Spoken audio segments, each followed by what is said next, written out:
Welcome back! It has been a while that I haven't posted anything, but this is going to change right now. I'm Mauro and this is the unboxing, first look and some sample footage from the DJI Ronin-S.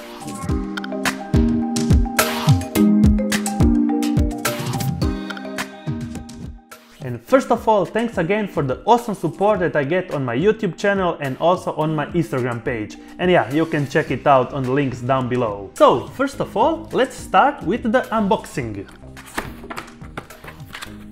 Oh man, this is great. We'll throw this away.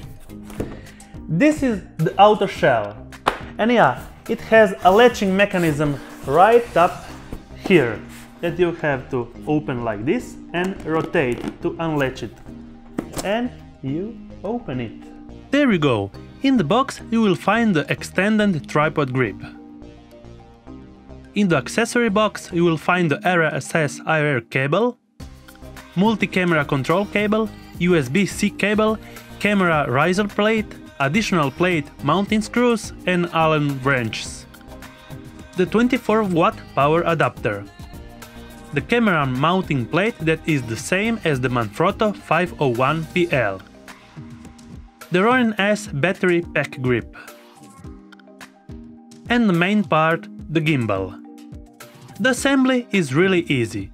Take the gimbal and slide it to the battery grip, making a firm grip with the latching mechanism. For a more convenient stand, use the extended tripod grip and screw it to the bottom.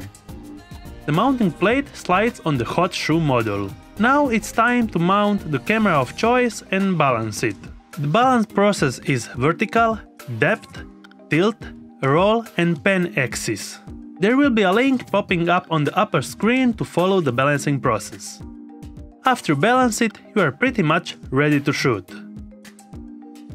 So, what are my first thoughts about the Ronin-S? Well, the Ronin-S build quality is extraordinary. The powerful motors are designed to hold up to 3.8 kilograms, and this lightweight setup with the Lumix G85 allows me to do this.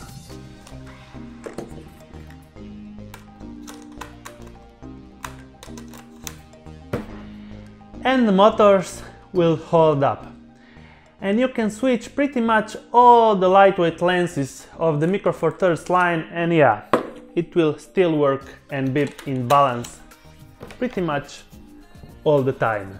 I'm not advising to do this, but yeah, you can. Coming from a low-grade, low-powered product like this, the Ronin-S is a really big change. In the following days and weeks I will be making more posts and videos about the Ronin-S, and also I am filming a wedding in Bordeaux, France, and I will be using the Ronin-S.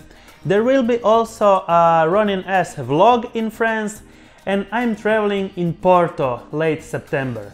So yes, I will be using the Ronin-S a lot with the Sony a7 III that I just ordered. Until the next video, I wish you all of you guys a great day, and don't forget the bell ring icon near the subscribe button to get notified every time I make a new video. Goodbye!